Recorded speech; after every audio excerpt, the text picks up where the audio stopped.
Assalamualaikum warahmatullahi wabarakatuh. Kami dari kelompok 3 Komputasi Sistem Linear TA1 ingin mempresentasikan terkait penerapan konsep SPL dan matriks dalam menentukan tegangan dan arus listrik pada tiap-tiap resistor. Untuk anggotanya sendiri ada Ardista Wahyu Christian, Ferdi Surya Prayoga, dan Muhammad Dion Munif.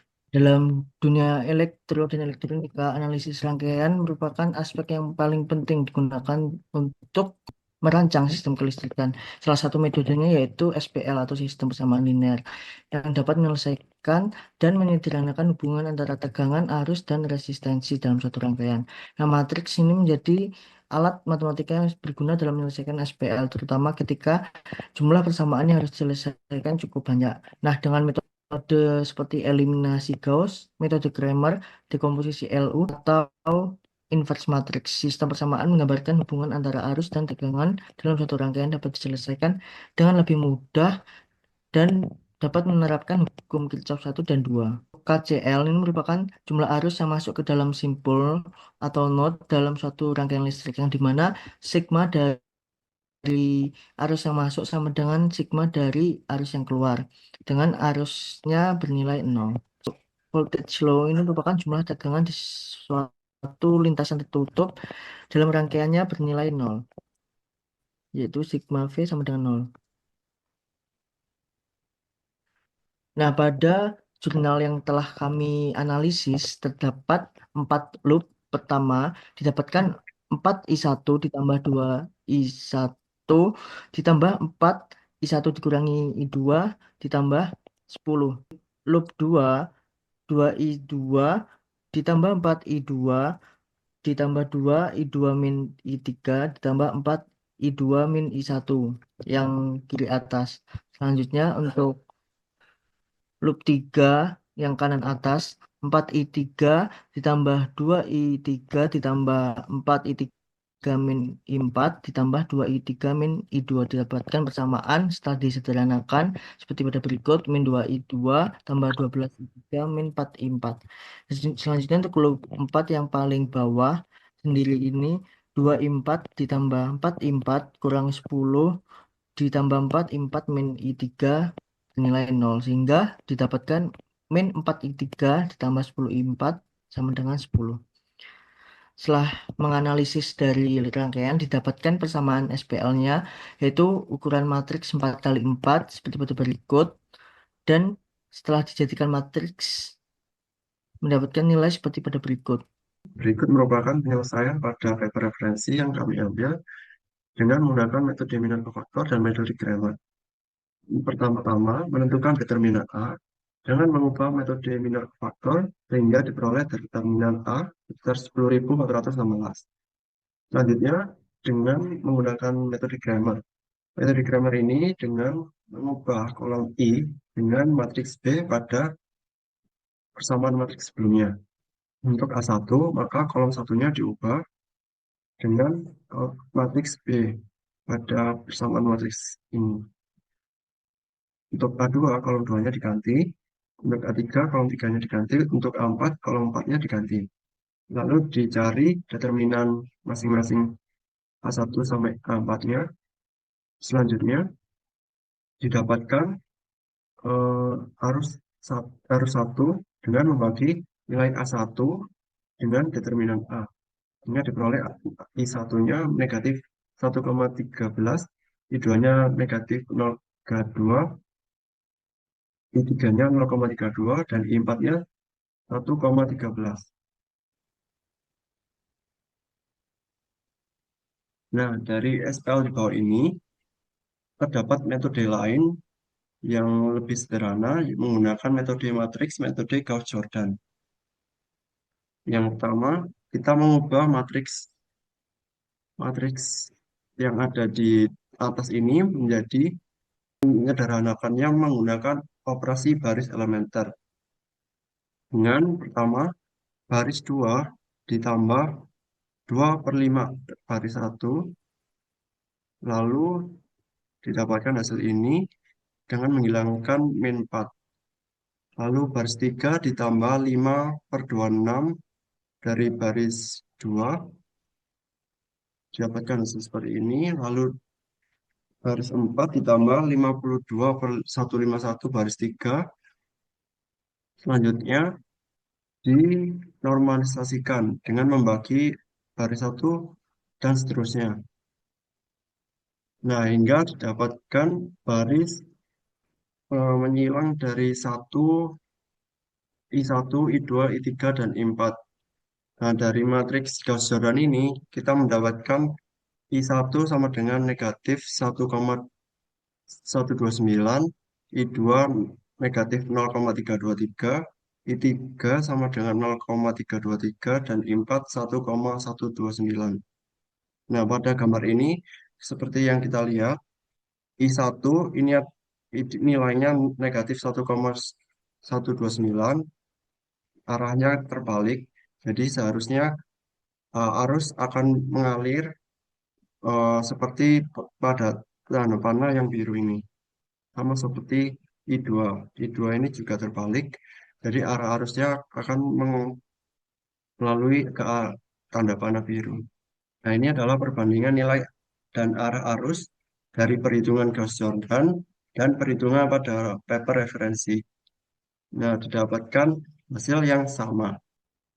Baik, untuk metode selanjutnya kita akan melakukan coding, yaitu yang pertama kita lakukan dengan metode eliminasi Gauss. Jadi metode ini tuh mengubah matriks menjadi bentuk segitiga atas, menggunakan operasi baris dasar, kemudian menyelesaikan sistem dengan substitusi mundur.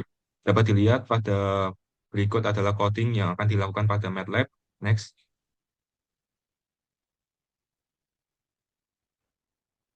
Baik, berikut adalah hasil dari perhitungan di MATLAB. Dapat dilihat terdapat sedikit error dan metode ini memiliki jumlah iterasi yaitu 9 dan waktu komputasi yaitu 0,04687.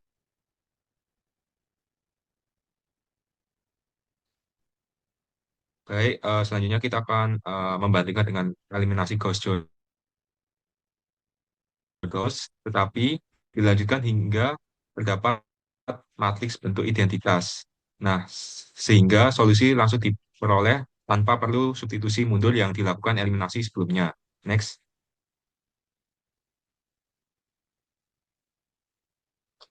Berikut adalah hasil dari metode eliminasi Gauss-Jordan dan metode ini memiliki jumlah iterasi 16 dan waktu komputasi sebesar 0,01111131 detik.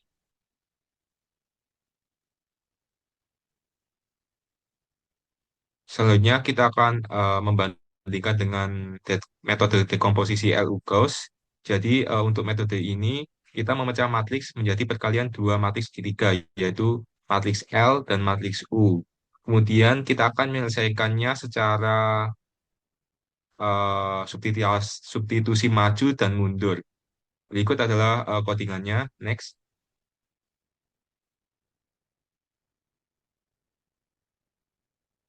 Dan dapat dilihat berikut adalah hasil. Di sini metode ini memiliki jumlah iterasi sebanyak 14 dan waktu komputasi sebanyak 0,017287 detik. Baik, untuk selanjutnya menggunakan metode dekomposisi LU dengan metode Grout. Nah, untuk metode ini hampir mirip dengan LU Gauss, tetapi menggunakan aturan yang berbeda, di mana elemen diagonalnya dari matriks U selalu bernilai. Dengan script code yang ditampilkan, maka mendapatkan hasil memiliki jumlah iterasinya 24 dengan waktu komputasinya 0,027922 detik. Baik, untuk selanjutnya menggunakan metode Gram-Schmidt orthogonalization atau dekomposisi QR. Ini mengubah matriks Q dengan faktor-faktor yang ortogonal serta matriks segitiga atas R, lalu sistem diselesaikan menggunakan Q dan R seperti pada gambar berikut. Untuk script code-nya, next, dengan hasil seperti pada berikut yang memiliki jumlah iterasi dan waktu komputasi 0,017804 detik. Baik, untuk yang pembanding metode terakhir adalah metode 14. dekomposisi modified Gram-Schmidt orthogonalization. Jadi di sini bedanya dengan metode sebelumnya itu metode ini dibuat dalam versi yang lebih stabil dari metode sebelumnya sehingga dapat lebih akurat dalam dan mengurangi kesalahan pembuatan juga. Dan berikut adalah hasil, dapat dilihat jumlah iterasinya adalah 14 dan waktu komputasinya adalah 0,01298 detik. Berikut adalah perbandingan dari ke 6 metode tersebut. Dapat dilihat metode eliminasi Gauss dengan iterasi yang paling sedikit dan metode eliminasi Gaussian dan memiliki waktu komputasi yang sangat cepat. Dan berdasarkan hasil analisis tersebut, oleh bahwa metode eliminasi Gauss-Jordan memiliki waktu eksekusi tercepat yaitu 0,011131 detik 16 iterasi. Dan hal ini dapat mengetahui bahwa metode ini lebih efisien dibandingkan metode eliminasi Gauss yang terdapat pada 7 detik meskipun hanya membutuhkan iterasi yang sedikit yaitu 9 iterasi. Metode dekomposisi LU, pendekatan LU Gauss itu lebih efisien dibandingkan LU crowd dengan waktu eksekusi sebesar 0,017287 detik dan hanya sebanyak 14 iterasi. Sedangkan LU crowd itu membutuhkan waktu yang lebih lama dan iterasi yang lebih banyak yaitu 24 iterasi. Nah, setelah itu kita dapat melihat juga metode dekomposisi QR yaitu Modified Gram-Schmidt yang menunjukkan performa yang lebih baik daripada metode Gram-Schmidt yang biasa atau klasik. Hal ini dapat dilihat pada waktu eksekusi yang lebih cepat yaitu 0,12987 detik dengan iterasi yang sama yaitu 14 iterasi. Sehingga kita dapat mengetahui bahwa metode Modified Gram-Schmidt itu lebih stabil dan lebih efektif dalam mengurangi kesalahan. Dan kita dapat simpulkan bahwa metode eliminasi Gauss itu merupakan metode yang efisien untuk sistem yang ukuran kecil seperti dalam kasus kami yang hanya membutuhkan 9 iterasi, sementara metode dekomposisi LU dan QR itu lebih disarankan dengan sistem yang dimensi lebih besar atau membutuhkan kestabilan numerik yang lebih baik seperti sistem matriks yang variabelnya banyak.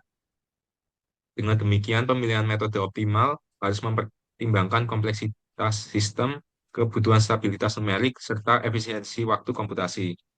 Oke, selanjutnya untuk mengetahui apakah perhitungan kami dan paper itu sudah sesuai, kita lakukan simulasi pada software Proteus dan didapatkan hasil dan arah arus yang sama seperti paper referensi yang kita ambil. Nah, berdasarkan hasil simulasi yang telah dilakukan menggunakan Proteus, sistem bersama linear yang diterapkan dalam analisis rangkaian listrik menunjukkan hasil yang mendekati perhitungan teoritis. Nilai yang diperoleh dari simulasi Proteus sesuai dengan hasil perhitungan SPL yang telah disusun sebelumnya. Dari hasil simulasi ini menunjukkan bahwa metode penyelesaian SPL yang digunakan mampu memberikan ketepatan dalam penghitungan arus dalam rangkaian. Keberhasilan ini memperoleh hasil yang sesuai membuktikan bahwa pendekatan matematis dengan SPL dapat digunakan secara efektif untuk menganalisis rangkaian listrik. Dengan menggunakan hukum Kirchhoff sebagai dasar penyusunan persamaan, arus dalam setiap cabang dapat dihitung. Dari hasil simulasi terlihat bahwa arus yang mengalir pada setiap resistor memiliki nilai yang konsisten secara teori dan membuktikan bahwa SPL adalah metode yang handal dalam menentukan tegangan dan arus dalam suatu sistem kelistrikan. Berikut daftar pusaka kami. Kami mengambil paper dari Prayoga dan kawan-kawan dan Teja untuk teori KCL dan KVL. Sekian dari presentasi kelompok kami. Wassalamualaikum warahmatullahi wabarakatuh.